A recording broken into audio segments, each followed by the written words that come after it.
18 दिसंबर 1998 की शाम भी वर्ष के आम शामों की तरह ही होती, अगर उस दिन रोज की तरह डूबते हुए सूरज के साथ साथ महान नक्सलबाड़ी की कोख से पैदा हुआ एक चमकता लाल सितारा नहीं डूबता। उस चमकते हुए लाल सितारे का नाम था कॉमरेड विनोद मिश्र। 1967 में शुरू हुए वसंत के वज्रनाथ की विरासत का सृजनशील तूफानी वाहक, मार्क्सवाद के भारतीय संस्करण का व्यावहारिक सिद्धांतकार और मृत्यु पर्यंत एक अपराजेय योद्धा कॉमरेड वीएम नहीं रहे। वामपंथ के क्रांतिकारी कतारों के लिए ये एक अविश्वसनीय खबर थी। लोगों को विश्वास था कि दंत कथा के नायकों की तरह बार बार मरकर जी उठने वाले कॉमरेड वीएम कभी नहीं मर सकते, पर यह सच था। और तब पहली बार लगा 1998 का अंत सचमुच कितना भयावह है।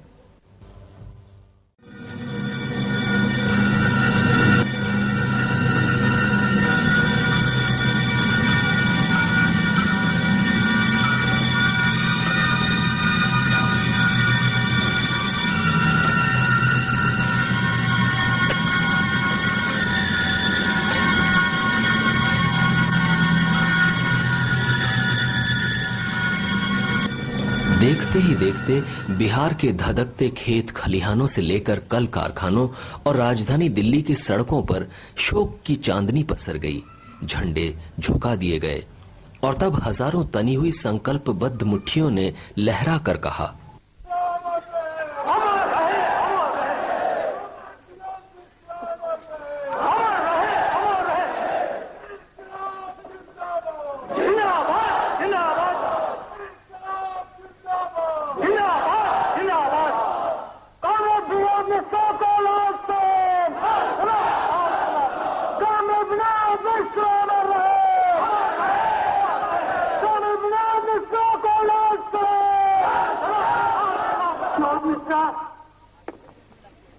तुम हमसे विदाई ले रहे हो।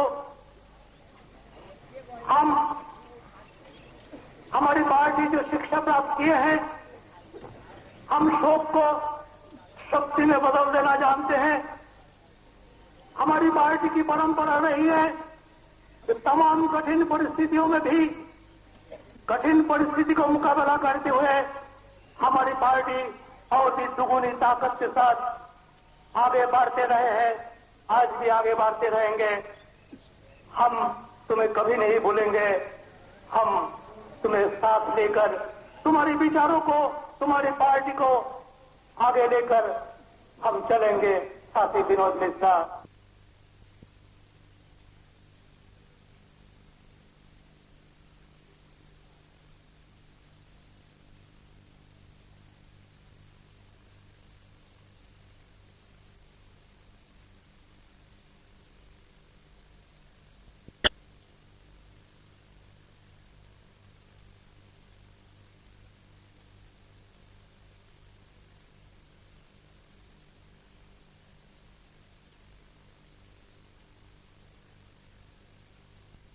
अगर कोई आदमी ये मजाक उड़ाता है कि सीपीआईएमएल हरिजनों की पार्टी है, तो ये हमारे लिए गौरव की बात है।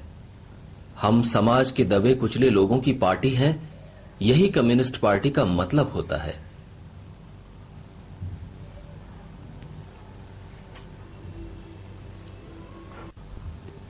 जिन लोगों ने सन 80 के इर्द गिर्द मध्य बिहार में उभरे गरीब किसानों के आंदोलन को नजदीक से नहीं देखा है, उन्हें वीएम के व्यक्तित्व का अंदाज लगाने में कठिनाई आ सकती है। बिहार प्रदेश किसान सभा और बाद में आईपीएफ के बैनर तले चले इस आंदोलन ने बिहार के राजनैतिक चरित्र को पूरी तरह बदल दिया था। बिहार में इतने सक्षम ढंग से कोई राजनैतिक आंदोलन नहीं चला। संपूर्ण क्रांति के नाम से चला जयप्रकाश आंदोलन भी नहीं। जयप्रकाश आंदोलन पूरी तरह मध्य वर्ग का आंदोलन था। उसकी जड़ें ऊंची जातियों के बीच थीं। किसान सभा और आईपीएफ के साथ ठीक उल्टी बात थी। यहां आंदोलन की जड़ें दलित पिछड़ी जातियों के बीच गहरे जुड़ी थीं। आंदोलन के कम से कम दो नतीजे हमारे सामने हैं। पहला तो ये कि बिहार की राजनीति से ऊंची जातियों की पकड़ खत्म हो गई। दूसरा कि सामंतवादी सामाजिक ढांचा पूरी तरह लड़खड़ा गया। कॉमरेड विनोद मिश्र का पैतृक निवास उत्तर प्रदेश के मिर्जापुर में था, किंतु उनका जन्म 24 मार्च 1947 को मध्य प्रदेश के जबलपुर में हुआ। उनके पिता श्री सूर्यकेश मिश्र डिफेंस के कर्मचारी थे। कॉमरेड वीएम का बचपन कानपुर, जबलपुर और फिर कानपुर में बीता। प्रारंभिक शिक्षा भी यहीं हुई। कानपुर से ही उन्होंने 1965 में बीएससी करने के बाद आरआईटी की प्रतियोगी परीक्षा पास की और दुर्गापुर रीजनल इंजीनियरिंग कॉलेज में दाखिला लिया। दुर्गापुर इंजीनियरिंग कॉलेज उन दिनों अनुशासन के नाम पर छात्रों पर सामंती दबदबे के लिए कुख्यात था। विनोद मिश्र के नेतृत्व में छात्रों ने इस दबदबे के खिलाफ विद्रोह किया। इस आंदोलन ने ही वीएम को सीपीआई-एमएल के करीब ला दिया। 1969 के बाद उन्होंने पढ़ाई छोड़ दी और पार्टी के पूर्णकालिक कार्यकर्ता बनकर भूमिगत हो गए।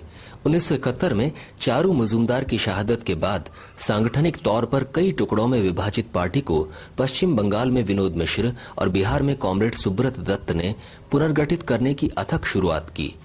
फलस्वरूप 28 जुलाई 1974 को सीपीआई-एमएल की केंद्रीय कमेटी पुनर्गठित हुई। सुब्रत दत्त उर्फ कॉमरेड जौहर पार्टी के महासचिव चुने गए और वीएम केंद्रीय कमेटी के सदस्य।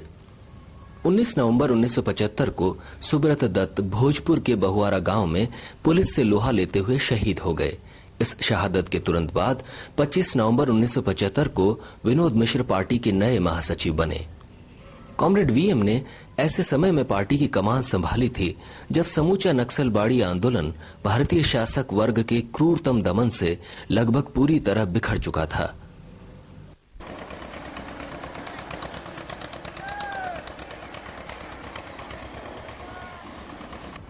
सैकड़ों मारे गए थे और हजारों को जेल में बंद कर गया था। पार्टी टूट बिखर कर छोटे छोटे गुटों में बंट गई थी। भयानक दमन और उत्पीड़न के बाद आपसी अविश्वास और वैमनस्य के माहौल ने नक्सलवादी राजनीति की अग्रगति को संकीर्णता और भटकाव के एक अंतहीन अंधेरे में धकेल दिया था। वैसे प्रतिकूल समय में उन्होंने अपने अद्भुत सांगठनिक कौशल और रणनीतिक दक्षता से कृषक प्रतिरोध को जबरदस्त वैचारिक व जमीनी आवेग देकर मध्य बिहार में लाल आधार विकसित किया। सभी किस्म की संकीर्णताओं और विलोपवादी प्रवृत्तियों से ऊपर उठते हुए वीएम ने सशस्त्र और संगठित कार्रवाइयों से भाकपा माले की अग्रगति को तूफानी दिशा दी। देखते ही देखते बिहार के सामंती बंदूकों के साये में सदियों के सहमे खेत खलिहान धधक उठे और उत्पीड़ित जनता एक विराट राजनीतिक शक्ति के रूप में उभरकर सामने आ गई। हालांकि राख से जी उठी भाकपा माले के लिए नक्सलबाड़ी के बाद अब तक की यह सबसे महत्वपूर्ण राजनीतिक सफलता थी, लेकिन वीएम की गहरी नजर को इसकी सीमाएं साफ दिख रही थीं।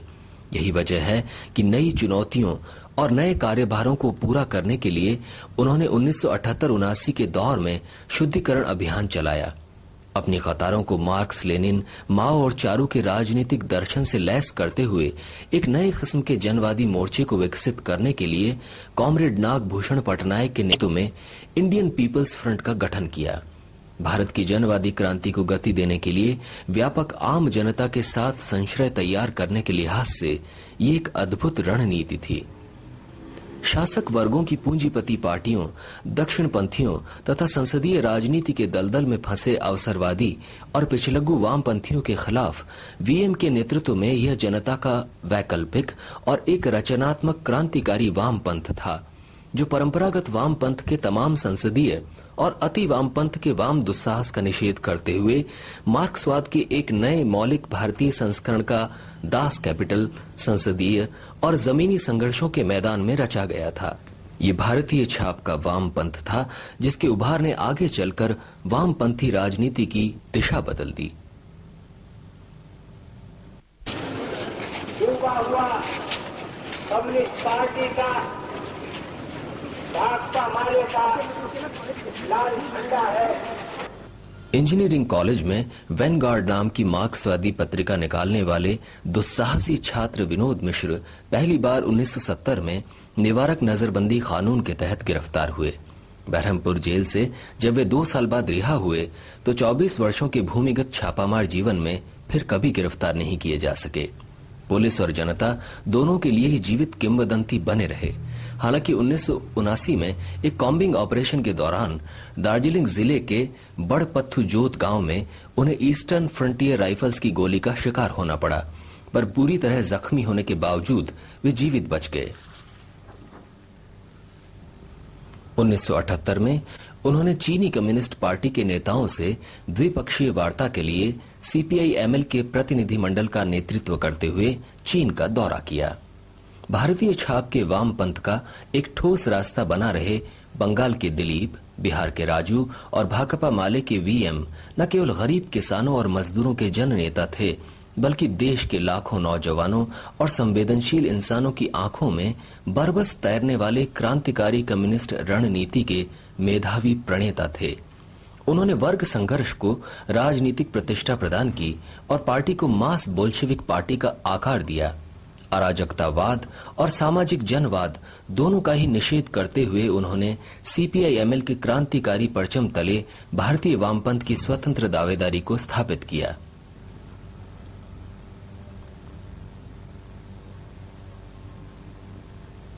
बीसवीं सदी के अंतिम दौर में जब समूची दुनिया एक ध्रुवीय हो चली थी और अंतर्राष्ट्रीय कम्युनिस्ट आंदोलन नए किस्म के चौतरफा हमलों से गिरा था, वीएम ने वाम महासंघ का रचनात्मक नारा देते हुए भारत में सर्वहारा की ओर से इस चुनौती को स्वीकार किया। एक और रणनीतिक छलांग लगाते हुए उन्होंने अमेरिकी दादागिरी और विश्व साम्राज्यवाद से लोहा लेने के लिए भाकपा माले के भूमिगत स्वरूप का परित्याग कर दिया।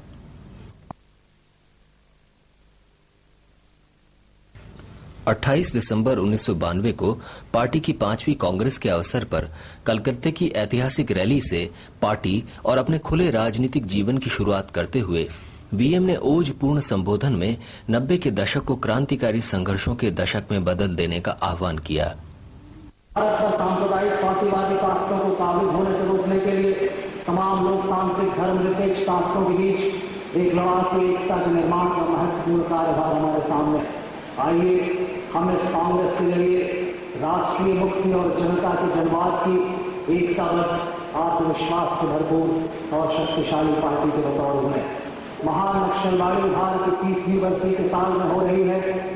नक्सलवादी का उभार भारतीय कम्युनिस्ट आंदोलन में लंबे अरसे से जड़ जमाए और शुरुआत से एक निर्णायक विक्षेप का प्रतीक था। उसने भारतीय कम्युनिस्ट आंदोलन के 40 वर्षों बाद पहली बार कृषि क्रांति को फौरी एजेंडा में ला दिया। पाश्विक राज्य दमन के सामने कई बार ऐसा लगा कि आंदोलन ही खत्म हो गया, लेकिन हर बार यह किंवदंती के पक्षी की तरह रात से उठ खड़ा हुआ। बीएम ने कहा कि हिंदुस्तान की जनता का सपना है कि हम देश की सबसे बड़ी कम्युनिस्ट पार्टी बने। हमें हिंदुस्तान का चेहरा बदल देना है। सीपीआई-एमएल अगर 1970 के दशक की शुरुआत में लगे धक्के के बाद दंत कथा के स्फिंक्स पक्षी की तरह अपनी राख से फिर जी उठा, तो पार्टी के इस पुनरुत्थान के सबसे बड़े शिल्पी कॉमरेड वीएम ही थे। भारतीय क्रांतिकारी कम्युनिस्ट आंदोलन की जीती जागती आत्मा की भूमिका का निर्वाह करते हुए वीएम ने हर विभाग और हर आयाम में सदा पार्टी की अगली कतार में रहते हुए इसका नेतृत्व किया। 22 दिसंबर 1998 को आयोजित पटना में उस ऐतिहासिक अंतिम महायात्रा का भी जिसके नायक वे स्वयं थे। करोड़ों मेहनत कशों के आंदोलन के अन्यतम नेता कॉमरेड विनोद मिश्र की महायात्रा है।